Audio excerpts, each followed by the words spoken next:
Приказ ставки главнокомандующего. Наступление фронта начнется в 5 утра. Вот они выползли. Нас же сейчас всех как кур перестреляют. Они не протянут и 100 метров. Они заглохнут и встанут в этом чертовом поле. Машина на ходу, и она на задании.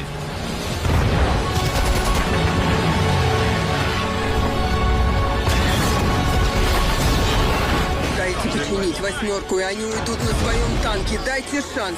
Я справлюсь.